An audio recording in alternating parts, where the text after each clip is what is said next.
আসসালামু আলাইকুম। আপনি রাজনীতিতে মানে পক্ষে বিপক্ষের কথা ভাইবেন না, জাস্ট মানে দেখার দৃষ্টিতে দেখেন, একটু দূর থেকে টোটাল পরিস্থিতিটা দেখেন। বলতে পারেন যে একজন পর্যবেক্ষকের চোখ দিয়ে দেখেন। আপনি আওয়ামী লীগ, বিএনপি, জামাত, এনসিপি, আপনি এগুলোর দিকে তাকায়েন না, আপনি জাস্ট উপরের থেকে টোটাল সিনারিওটা একটু ভাবেন। আওয়ামী লীগের সময় কি হয়েছে? আওয়ামী লীগের সময় জামাতকে কিন্তু আওয়ামী লীগ একদম 100% ডেট করে নাই। কি করছে? তার নিবন্ধনটাকে বাতিল করে জেয়ে রাখছে। মানে আপনি বলেন সারা দেশে যদি উল্লেখ করার মতো কোনো বিরোধিতা অথবা আওয়ামী লীগের পলিসির বিরুদ্ধে যদি কোনো কার্যকর স্টেপ কেউ না নেয়, তাকে কিন্তু আওয়ামী লীগ ডিস্টার্ব করে নাই। যে বিজনেসম্যান সে বিজনেস করে গেছে, যে শিক্ষক শিক্ষকতা করে গেছে, যে চাকরিজীবী সে চাকরিও করে গেছে। এবং একটা পর্যায়ের পর তো এরকম হয়েছে যে অনেকটা, যদিও বলা হয় যে ওবায়দুল কাদের সাহেব জামাত অনেক আওয়ামী লীগের ভিতরে জামাত শিবির এরকম অনেককে ঢুকাইছে। কেউ কেউ বলে পয়সার বিনিময়ে, কেউ কেউ বলে যে সমর্থক বাড়ানোর চিন্তাভাবনা, কেউ কেউ বলে যে তার যে বিপরীত আদর্শের যে পলিটিক্যাল পার্টি জামাত যেটা মেইন তো তার মোরাল যেই অবস্থানটা, এই মোরালিটিটা ভেঙে দেওয়ার জন্য। যেটাই হোক, তাকে করছে নিবন্ধন বাতিল করে অনেকটা মানে ঘুমন্ত অবস্থায় রেখে দিছে যে তুমি কার্যকর কিছু করতে পারবে না, তুমি চলো ফিরো, খাও দাও, শিক্ষকতা করো, চাকরি করো, ব্যবসা করো, যা ইচ্ছা তা করো, সমস্ত কিছু করো, কিন্তু তুমি করো না। এখন এইটার বিনিময়ে, যেটা একটা কিছুর বিনিময় হয়েছে নাকি, বিনিময়টা কি? আপনি যদি ডিপলি দেখেন যে সেই শুরু থেকে 90-এর আন্দোলনের পরের থেকে যে 91 নির্বাচন হয়েছে, তখন থেকে জামাতের সাথে বিএনপির যেই একটা গুড রিলেশন ছিল, তো সেইটা দিন দিন পোক্ত হচ্ছিল। মাঝকে 96-তে আবার আওয়ামী লীগ নিজের দিকে একটু টেনে ওখান থেকে দূরে সরাইছে, কিন্তু আলটিমেটলি দূরে সরে নাই। কারণ জামাত দেখছে যে আওয়ামী লীগ কোনো দিন তার বন্ধু না, যে আওয়ামী লীগ যখন তার সাথে ছিল সে ভালো রকমের ভরাডুবি হয়েছে। তো ফাইনালি কী হয়েছে, জামাত আর বিএনপির ভিতরে একটা হিউজ বন্ডিং। 2013-14 দিকে, মানে 14 সালের নির্বাচনের আগে আওয়ামী লীগ খুব সাকসেসফুলি ইন্ডিয়ার মাধ্যমেই হোক, পশ্চিমা বিশ্বের মাধ্যমেই হোক, অথবা বিএনপির অস্তিত্বের খাতিরেই হোক, অথবা যে খালেদা জিয়া তার ছেলেদের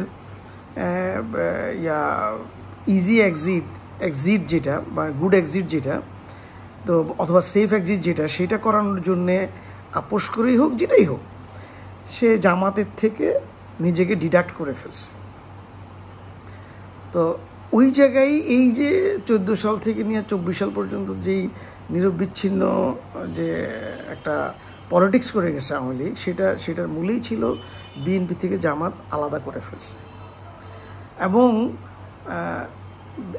জামাতের যে প্রকাশ্য রাজনীতিটা যে বন্ধ হয়ে গেছিল, এইটা হয়েছিলই এই বিএনপির সাথে মানে ডিস্ট্রাক্টের কারণে, মানে বিচ্ছিন্নতার কারণে। তো এই কষ্টটা জামাতের রয়ে গেছে যে আমাদের সাথে তুমি পৃথক হইলা, আমাদেরকে বিপদে ফেলায়া। তো জামাত তো মানে এটা মাইনে নিতে পারে না, সে রাজনীতি করতে পারবে না, সে এটা করতে পারবে না, মানে না। তো সে ছিল। তো বিএনপি কী করছে? বিএনপি রাজনীতি করছে, আবার ওই ধরনের উঁচা রাজনীতি করতে পারে নাই। সমস্ত কিছু করি না, ধরি না, মেনে নেই, আবার মেনে নেই না, মানে এরকম একটা অবস্থায় আছে। আওয়ামী লীগ দুইটারে আলাদা করে খুব মানে নিরাপদের সাথে করে গেছে, রাজনীতি করে গেছে, গভর্নমেন্ট চালাইছে, আবার ডেভেলপমেন্ট। তো এইটার পিছনে যে একটা স্থিতিশীলতা কাজ করছে, তো স্থিতিশীলতা কাজ করার কারণেই ডেভেলপমেন্টে সে নিয়ে গেছে। দুর্নীতি হয়েছে, দুর্নীতিকে মাথায় হাতে রেখেই ডেভেলপমেন্টটা করেছে এবং সেই লেভেলের ডেভেলপমেন্ট করছে। এটা লাস্ট মানে 50 ইয়ার্সে এটা এই গ্রাফটা মানে উন্নতির গ্রাফের এই পিকটা এখনও কেউ টাচ করতে পারে নাই। সামনে পারবে কিনা জানি না, সেটা সময় বলবে। এখন দেখেন 24-এর পরে কি হয়েছে। 24-এর পরে খুব জামাত মানে আওয়ামী লীগের চেয়ে সূক্ষ্মভাবে কাজ করছে। বাহ্যিকভাবে এমন সে শো করছে, সে চরম আওয়ামী বিরোধী। লীগ নামই শুনতে পারে না, একটা অ্যালার্জির মতো, খুব ডেঞ্জারাস। লীগ এটা ফ্যাসিবাদ, এটা স্বৈরতন্ত্র, এটা একটা মানে কি বলে আরও বলে ইন্ডিয়ান হেজিমনি, মানে আধিপত্যবাদ, এবং এর চেয়ে চরম ফ্যাসিস্ট আর হয় না। এটা বইলা বিভিন্ন সংবিধান ইস্যুতে, প্রেসিডেন্ট ইস্যুতে, আরও অন্যান্য পলিটিক্যাল ইস্যুতে অথবা নিয়মতান্ত্রিক রাজনৈতিক সিদ্ধান্তের বিষয়ে বিএনপি কিন্তু দ্বিমত পোষণ করছে। হ্যাঁ, আমরা ফর দ্য টাইমিং আওয়ামী লীগের রাজনীতিটাকে আমরা কন্ট্রোল করব, আমরা তাদেরকে করব, কিন্তু আমরা এই যে নিষিদ্ধ এগুলোতে বিএনপি যাইতে চায় না। আওয়ামী লীগ জামাত কী করলো, খুব সুন্দরভাবে এই এত দেশব্যাপী এনসিপিকে দিয়ে এবং ছাত্র সমাজকে দিয়ে বিভিন্নভাবে এবি পার্টি, এইটা সেটা আরও অনেকগুলোর দিয়ে যে মানে ইনফ্লুয়েন্সার যারা ছিল তাদের সবাইকে দিয়ে এমনভাবে করছে, বিএনপি হালেই পানি পায় না। যতই সংবিধানের কথা বলে, প্রেসিডেন্টের কথা বলে, অথবা নিয়মতান্ত্রিক রাজনীতির কথা বলে, কোনো কিছুতেই তাকে সামনেই আসতে দিয়েছে।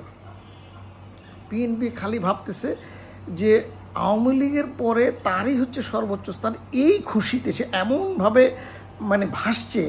তো তার যেই নিচু লেভেল, রুট লেভেলের যেই লোকজন আছে, সংগঠনের যে লোকগুলো আছে, এদেরকে একদম মানে কন্ট্রোলই করতে পারে নাই। যত কিছুই করুক কন্ট্রোল করতে পারে নাই।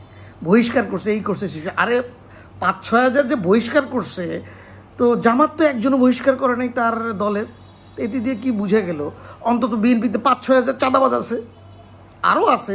মানে যদি যেটা ডিটেক্ট হয়েছে এইটার 100 গুণ, তার মানে যদি 5-6 হাজার যদি আপনি বহিষ্কারই করেন চাঁদার নামে, তাহলে আপনার এখানে চাঁদাবাজ আছে অন্তত 5 থেকে 10 লাখ। জামাত কি একজনও বহিষ্কার করছে?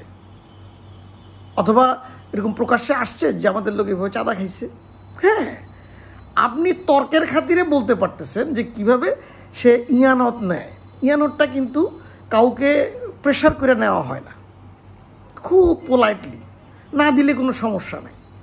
ইয়ানতের জন্যে কিন্তু ওই জামাত ইয়ার কাছে যায় নাই, ভ্যানালার কাছে যায় নাই, টং দোকানদারের কাছে যায় নাই, ট্রাক স্ট্যান্ডে যায় নাই। সে খাইছে, টাকা কালেক্ট করছে। কিভাবে করছে? সে টাকা কালেক্ট করছে ইসলামী জলসার মাধ্যমে, ওয়াজ নসিহতের মাহফিলের মাধ্যমে, বিভিন্ন চা নাস্তা করার যে অ্যারেঞ্জমেন্ট হয়েছে সেটার মাধ্যমে, এবং আপোষে। কেউ বিএনপির লোক তো এত আর্টিকুলেট হয় নাই, সে এত শৈল্পিকভাবে এত ভদ্র হয় না। আপনি টাকা দিবি, এই তোর গ্রিল হয়ে গেছে। আমার মুক্তার বাড়িতে অন্তত 6 ডজনের উপরে ঘটনা ঘটছে, প্রেশার করে মানে চাঁদা উঠেছে। এবং এরকমও হয়েছে, বন্ধু বিল্ডিংয়ের কাজ করতেছে, সে জানতেছে যে তার সাথে যে ফ্রেন্ড প্রত্যেক দিন সন্ধ্যার সময় আড্ডা দেয়, চা খায়, তার মেকানিজমই চাঁদাটা নিচ্ছে তার কাছ থেকে একটু ঘুরে।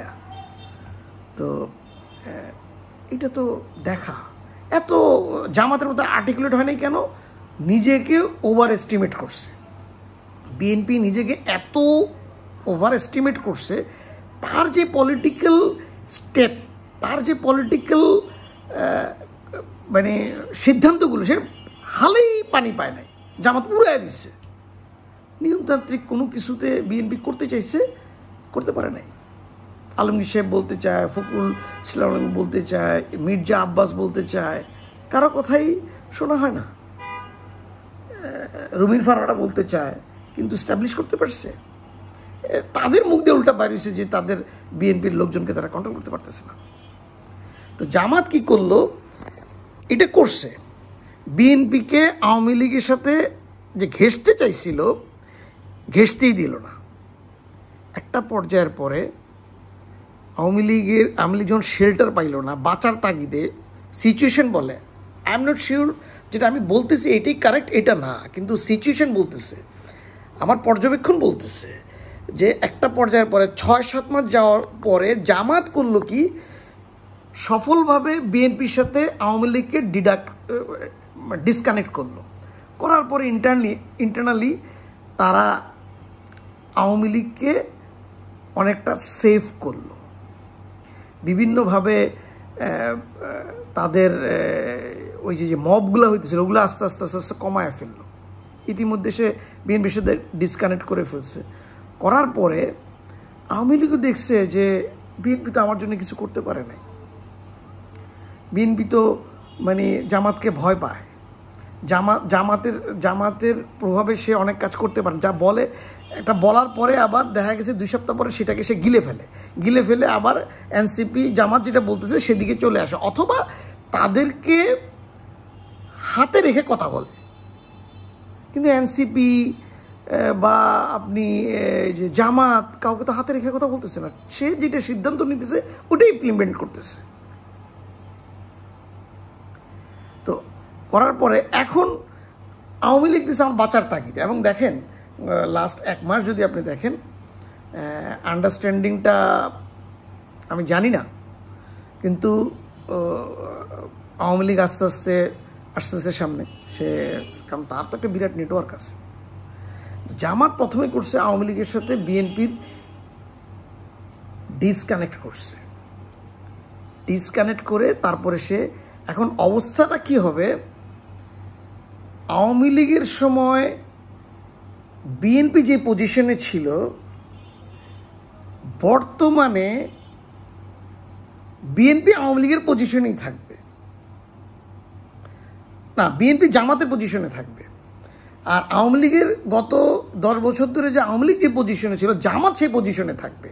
মানে যেটা বিএনপি ভাবছিল যে আমি মেইন রোলে থাকবো আর সেকেন্ড পজিশনে থাকবে জামাত খুব ট্যাক্টফুলি যেটা করছে যে জামাত মেইন রোলে থাকবে, বিএনপি সেকেন্ডারি থাকবে, সবসময় একটা প্রেশারে থাকবে, সবসময় সেটা ভয় থাকবে, সে ভারতের দালাল হয়ে গেল কিনা, সে ফ্যাসিস্টের দোসর হয়ে গেল কিনা। অথচ জামাত কিন্তু মানে শেল্টার দিচ্ছে ইনডাইরেক্ট ওয়েতে। তো আওয়ামী লীগ চলে গেল জামাতের কাছে, জামাত চলে গেল আওয়ামী লীগের কাছে, বিএনপির খানাটা সেকেন্ডারি রয়ে গেল। আওয়ামী লীগের সময় সেকেন্ডারি ছিল, এখন এটা জামাতের, এটা ভাই বলতেছে সবাই, এখন জামাত ফার্স্ট পজিশনে, বিএনপি সেকেন্ড পজিশনে, এবং কান্নাকাটি করে লাভ নাই, কোনো কান্নাকাটি করে, যা খেলা প্রথম 7-8 মাসেই হয়ে গেছে। এখন এটা দেখবেন আপনারা, আর আস্তে আস্তে আওয়ামী লীগও ফ্রন্টে চলে আসবে, তার কিছু থাকবে, মানে জামাত তারে বলবে যে যতটুকু তাকে ছাড় দেই ততটুকু সে কাজ করবে না, মানে সে আগে এনশিওর হয়ে নেবে। আর একটা কথা বলে রাখি, বিএনপি এবং আওয়ামী লীগের যেই টার্গেট হচ্ছে, প্রধান টার্গেট ক্ষমতা, সাথে ব্যবসা বাণিজ্য, ইনস্টিটিউট। জামাতের ফার্স্ট টার্গেট হচ্ছে economy, financial control, organisational control, second politics, second ক্ষমতাটা তারা তাদের ফাইন্যান্স কন্ট্রোল করার জন্যে ব্যাংকিং ব্যবস্থা, অর্থনৈতিক ব্যবস্থা, ইকোনমি যে সিস্টেমটা, এটাকে কন্ট্রোল করার জন্য যতটুকু তার ফ্রন্টলাইনে আসা দরকার ততটুকু ফ্রন্টলাইনে সে আসবে। এবং যার কারণে সে করতেছে কি, এটা তার ওই যে ফিনান্সিয়াল কন্ট্রোলের জন্যই তার লোকদেরকে সে কোয়ালিটি সম্পন্ন করতেছে, অযোগ্য লোকদেরকে মেইন স্ট্রিমে আসতে দিতেছে না, ফ্যামিলিকে প্রাধান্য দিচ্ছে না। ফ্যামিলির একটা জামাত নেতার ফ্যামিলির প্রতি জামাতের সেন্ট্রাল বডির একটা সিম্পেথি আছে, তাদের প্রতি তাদের একটা মায়া আছে, মমতা আছে, তাদেরকে শেল্টার দিবে, সমস্ত কিছু রক্ষা করবে। কিন্তু ক্ষমতায় আসতে হইলে জামাতের নির্দিষ্ট ফর্মেই ক্ষমতায় আসতে হবে, যেটা আওয়ামী লীগে নাই। আজকে দেখেন আওয়ামী লীগে জয়ের যেই অবস্থান, বিএনপিতে তারেক সাহেবের যে অবস্থান, জামাতে কিন্তু ব্রিগেডিয়ার আজমির সেই অবস্থান নাই। ব্রিগেডিয়ার আজমির প্রতি জামাতের যথেষ্ট সিম্পেথি আছে, মানে তার প্রতি তার দরদ আছে, কিন্তু তাই বলে এই না যে গোলাম আজম সাহেবের পুত্র বলেই তিনি জামাতের মেইন লিডার হয়ে গেছেন, তা কিন্তু না। এই পার্থক্যটা দেখেন। ব্রিগেডিয়ার আজমি, শেখ হাসিনার পুত্র জয়, খালেদা জিয়ার পুত্র তারেক, এই তিনজনের তাদের নিজ নিজ দলীয় পজিশনটা যদি অ্যানালাইসিস করেন, আপনি এই তিনটা রাজনীতির অবস্থানটা মানে ধরনটা বুঝে যাবেন। আর সেকেন্ড থিং হলো যে চাঁদাবাজি, যেটা যে বিএনপি যত লেভেলে করতেছে এবং যেভাবে পুচ্ছে একদম ভাই সাধারণ থেকে, আমার যেই নাপিত আমার চুল কাটে, যে তরকারিওয়ালার থেকে আমি ভ্যানের থেকে তরকারি কিনি, মুদি দোকান থেকে যে করি, যারা একদম রাজনীতির বাইরের মানুষ, এরা বলতেছে যে ভাই আমার কাছে তো জামাতের লোক ডাইরেক্ট কোনো চাঁদা চায় না, বিএনপির লোক আমার কাছে চাঁদা চায়। তো এটা একদম এখন এস্টাবলিশ হয়ে গেছে। এনসিপি দেখেন, একটা ছোট্ট দল এনসিপি, যে বাচ্চা বাচ্চা ছেলে, সেও কিন্তু গিয়ে ভ্যানে বা ট্রাক স্ট্যান্ডে বা টেম্পু স্ট্যান্ডে গিয়ে চাঁদা চায় না, সে বসুন্ধরার কাছে চাঁদা চায়। বলেও আমার ক্রাউড ফান্ড দরকার, স্মার্টলি বলতেছে আমি রাজনীতি করতে হলে আমার ফান্ড দরকার, এই জন্য আমি বসুন্ধরা গ্রুপ তাকে দেয়, তাকে পিএইচপি গ্রুপ দেয়, তাকে ওই যে বশির সাহেব দেয়, মানে এগুলো তো বিভিন্নভাবে পেপারে আসছে। এবং তার চাঁদাগুলো ক্রাউড ফান্ড, সে কোটি, 1 কোটি, 2 কোটি, 5 কোটি, 50 লাখ এরকম নিতেছে। এবং বোল্ডলি বলতেছে রাজনীতি চালাইতে হইলে, রাজনৈতিক দল রাজনীতি করতে হইলে আমার এসব ফান্ড লাগবে। এনসিপির কোনো ছেঁচড়া চাঁদা ধরা খাইছে বিএনপির মতো? ধরা খায়নি। তো এই যে বিএনপির এই কালচারটা চেঞ্জ করতে হবে, আদারওয়াইজ আসতে পারবে না। বিএনপি একটা সুযোগ ছিল, সে যদি 24-এর 5ই আগস্টের পরে আওয়ামী লীগকে সে যদি শেল্টার দিতে বোল্ডলি থাকতো, সে যা বলে তাই করবে, কে কি বললো এটার দিকে তাকাইতো না। আর চাঁদাবাজিটা এরকম রুট লেভেলের মানে ছেঁচড়ামি চাঁদাবাজি না করতো, তাইলে বিএনপি টিকা যেত, বিএনপি লিড করতো। এই 1 বছরে বিএনপি পুঁচে গেছে অনেক, বিএনপি ওই লিডটা নিতে পারবে না, বদনাম হয়ে গেছে। আর যা বলে সেটা করতে পারে না। অন্তত সে জায়গায় অনেকে বলে একটা দলের ভিতরে 2-3টা ধারা আছে, বিএনপিতে অন্তত 8-9টা ধারা আছে, একজন আরেকজনকে মানে না। তো এই ভিতরে ইন্টারনাল কোন্দলটাকে আপনাকে, এবং এটা মেইন স্ট্রিম, একদম এরকম না ছোটোখাটো না। আলমগীর সাহেব নেতা, তারা এখন দিল্লির দালাল বানায় ফেলতেছে, মির্জা আব্বাসকে দালাল বানায় ফেলতেছে। তো আপনি কারে নিয়ে পলিটিক্স করবেন? ভাবেন, রাজনীতি মানে সিদ্ধান্ত নিতে হয়, ডিসিশন কঠিন, তারপরে করতে হয়। ভালো থাকেন সবাই।